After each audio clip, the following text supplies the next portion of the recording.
प्यारे स्टूडेंट, स्वागत है आप सभी का अपना चैनल न्यू क्लासेस में। आज मैं आप लोगों को साइंस का जो पार्ट 2 का वीडियो है, पार्ट 2 का वीडियो लाया हूँ। इनसे पहले मैंने पार्ट 1 का वीडियो अपलोड कर दिया है। अगर आप लोग नहीं देखे हैं तो डिस्क्रिप्शन में जाकर के देखिए, वहाँ पर पार्ट 1 का वीडियो होगा जिसमें आप लोगों को टोटल 20 ऑब्जेक्टिव क्वेश्चन का आंसर वहाँ पर मिलेगा। ठीक है, और आप लोग समझ लीजिए यह बिल्कुल भी नया मॉडल पेपर है आप लोगों का, जो 2023 और 24 का मॉडल पेपर है और काफ़ी इम्पोर्टेंट है।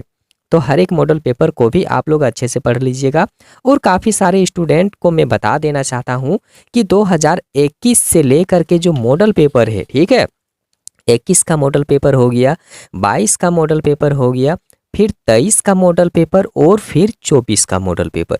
अगर इतना मॉडल पेपर आप लोग पढ़ लेते हैं तो फिर एग्ज़ाम में आप लोग कम से कम 90 जो % नंबर है उनसे ज़्यादा आप लोग ला सकते हैं। ठीक है, तो आप लोग हर एक मॉडल पेपर का सॉल्यूशन इसी चैनल में मिल जाएगा। हर एक मॉडल पेपर का सॉल्यूशन, बस आप लोग चैनल को सब्सक्राइब करिए। और मैं आप लोगों का प्रभु सर बिल्कुल भी आप लोगों को 8 क्लास से लेकर के पूरा 12 क्लास तक साथ छोड़ने वाला नहीं हूँ। ठीक है, आप लोग बस चैनल को सब्सक्राइब करिए और मेरे साथ में जिस तरीके से आप लोग स्कूल में जा कर के मेहनत करते हैं, ट्यूशन में जा कर के मेहनत करते हैं, तो बस आप लोग चैनल को सब्सक्राइब करके रखिए और मेरे साथ भी आप लोग उसी तरह से मेहनत करिए, उसी तरह से आप लोग पढ़िए। जिस तरीके से मैं आप लोगों को पढ़ा देता हूँ, बिल्कुल सरल भाषा से आप लोग आसानी तरीके से हर एक चीज़ को समझ जाएंगे। ठीक है, तो देखिए आज यहाँ पर 21 नंबर से प्रश्न शुरू हो रहा है, फिर 20 नंबर का पहले ही बता चुका हूँ। ठीक है, तो यहाँ से देख लीजिए काफ़ी सारा जो मॉडल पेपर का जो क्वेश्चन है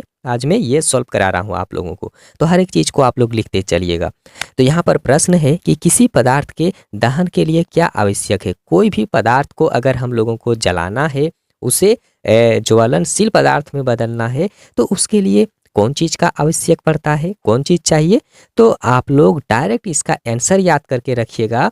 दहन करने के लिए जो है ना, दहनशील पदार्थ भी होना जरूरी है, ज्वलन ताप भी होना जरूरी है, ऑक्सीजन भी होना जरूरी है। मतलब इनमें से हर एक चीज़ इम्पोर्टेंट है आग को जलाने के लिए।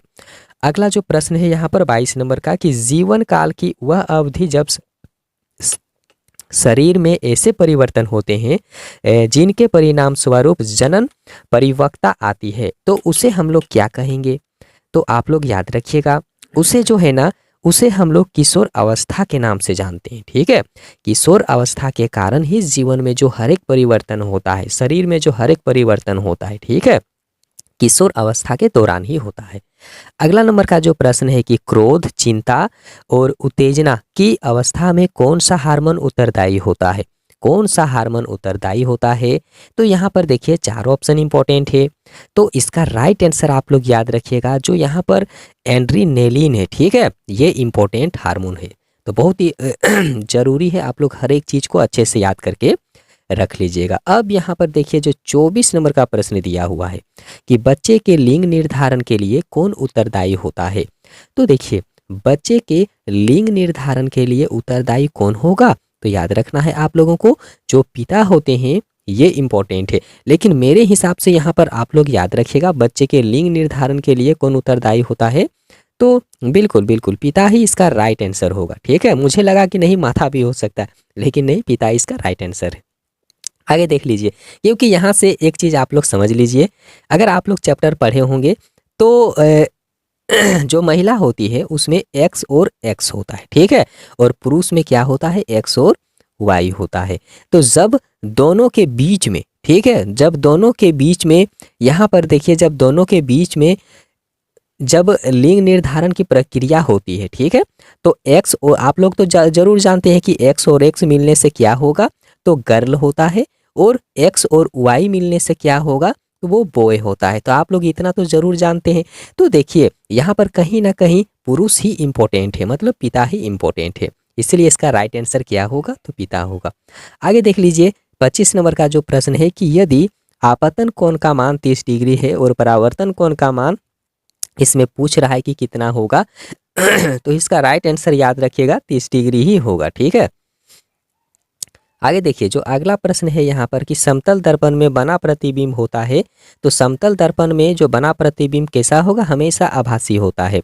वह यंत्र जो दृष्टि रेखा पर नहीं रहने वाले वस्तुओं को भी दिखा सकता है, उसे हम लोग क्या कहेंगे, तो उसे हम लोग पेरिस्कोप के नाम से जानते हैं। अगला प्रश्न है कि काटी गई फसल से बीजों या दोनों को अलग करना क्या कहलाता है, तो उसे हम लोग क्या कहेंगे, तो उसे हम लोग थ्रेसिंग कहेंगे। ठीक है। आगे देखिए अगला जो है कि अनाज के भंडारण के लिए अनाज में नमी की मात्रा होनी चाहिए, कितना होनी चाहिए, तो इसका राइट आंसर आप लोग याद रखिएगा, कम से कम 14% से कम होना चाहिए। आगे जो प्रश्न है कि किसी जीव को किसानों का मित्र किस जीव को किसानों का मित्र कहा जाता है, तो देखिए यहाँ सांप है, हाथी है, चूहा है और अंत में यहाँ पर देखिए केचुआ है। तो किसानों का मित्र कौन वाला होगा, तो आप लोग याद रखिएगा केचुआ होगा। क्योंकि केचुआ मिट्टी के अंदर में रहता है और मिट्टी को पलटने का काम करता है। आगे देखिए जो 31 नंबर का प्रश्न दिया हुआ है कि सूर्य के सबसे ऊपरी सतह का तापमान कितना होता है, तो सूर्य के सबसे ऊपरी सतह का जो मान होगा वो कम से कम 6000 डिग्री सेल्सियस होता है। ठीक है। अगला जो प्रश्न है कि निम्न में कौन प्राकृतिक उपग्रह है, तो देखिए उपग्रह कौन वाला होगा, आप लोग पढ़े होंगे।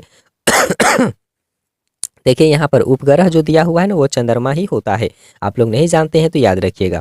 किस ग्रह का द्रव्यमान सबसे अधिक होता है, कौन सा ऐसा ग्रह है जिसका द्रव्यमान सबसे अधिक होगा, तो आप लोग याद रखिएगा जो बृहस्पति है इसका द्रव्यमान सबसे ज़्यादा होता है। ठीक है। आगे देख लीजिए कि घर्षण हमेशा क्या होता है, घर्षण हमेशा क्या होता है, तो आप लोग याद रखिएगा आरोपित बल का विरोध करती है, क्या करती है, तो आरोपित बल का विरोध करती है, आप लोग याद रखिएगा।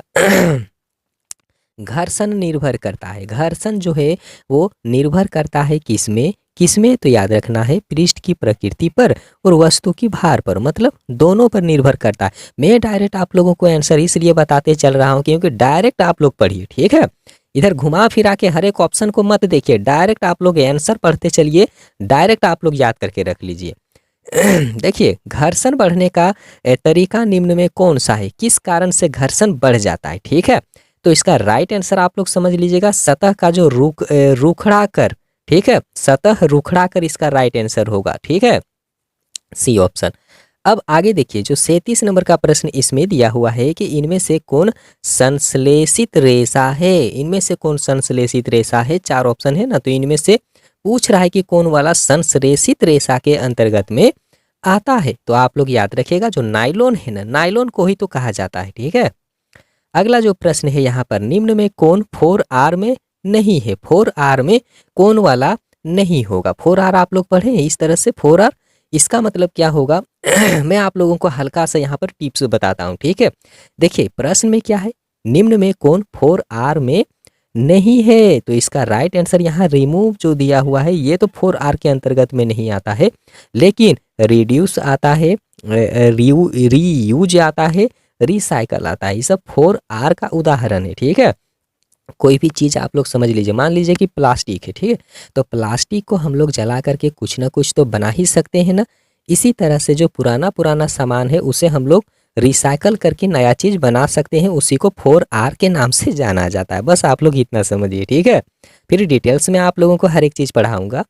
अगला जो प्रश्न है कि इनमें से कौन यहाँ पर देख लीजिए, इनमें से कौन पिघल जाती है परंतु जलती नहीं है, इनमें से कौन पिघल जाती है लेकिन जलती नहीं है, तो कौन वाला होगा, कौन पिघलने का काम करता है और कौन जलने का काम करता है, तो यहाँ पर समझिए जो नायलॉन दिया हुआ है ना यहाँ पर जो नायलॉन इसमें दिया हुआ है ना ये पिघल जाती है परंतु जलती नहीं है, हाँ, तो ये वाला इसका राइट आंसर होगा। ठीक है।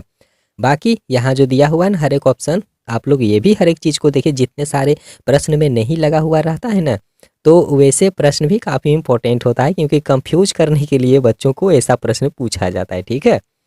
आगे देखिए अगला जो है कि आवृत्ति का मात्रक क्या होता है, तो आवृत्ति का मात्रक क्या होगा, तो हर्ट्ज होगा, जिसे हम लोग HZ के नाम से जानते हैं। ठीक है।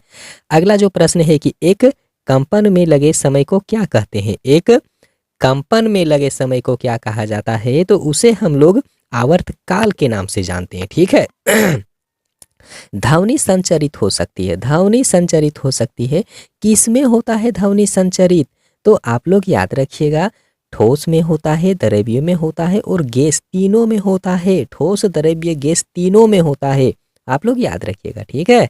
अगला जो यहाँ पर प्रश्न है कि किसी आवेशित वस्तु में आवेश को पृथ्वी में स्थानांतरित करने की प्रक्रिया को क्या कहा जाता है?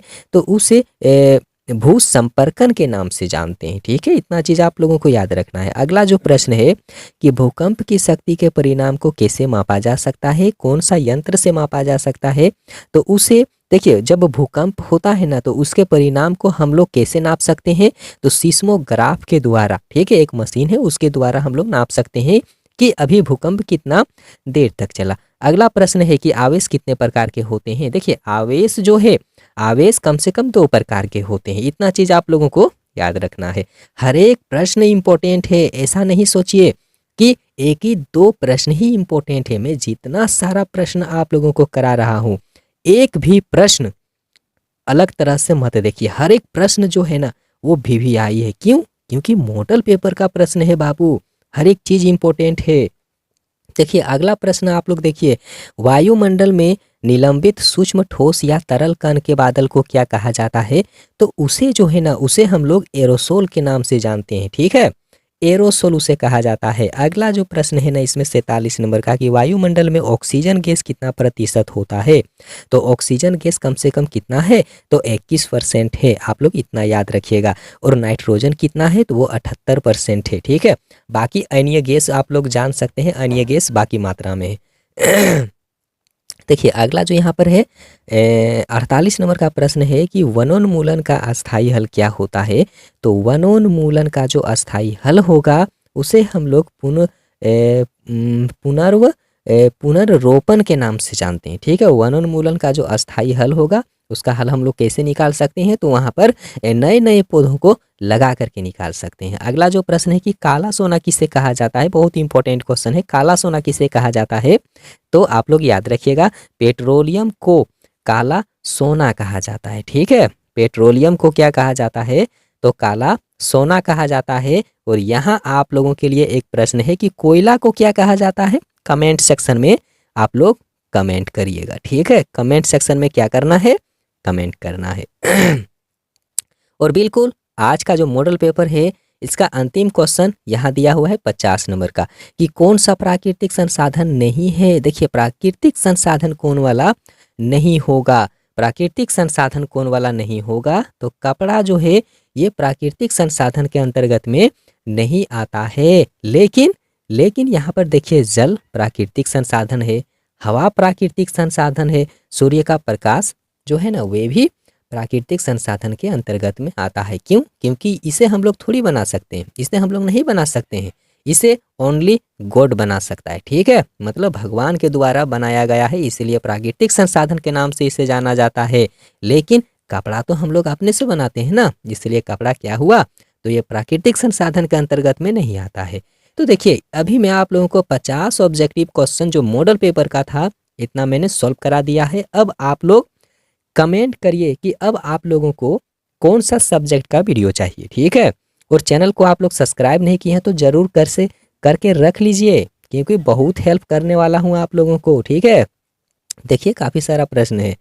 तो अब मैं आप लोगों को नेक्स्ट वीडियो में मैथ का वीडियो देने वाला हूँ, ठीक है। मैथ का वीडियो देने वाला हूँ।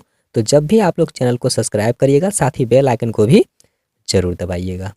तो वीडियो देखने के लिए बहुत बहुत धन्यवाद।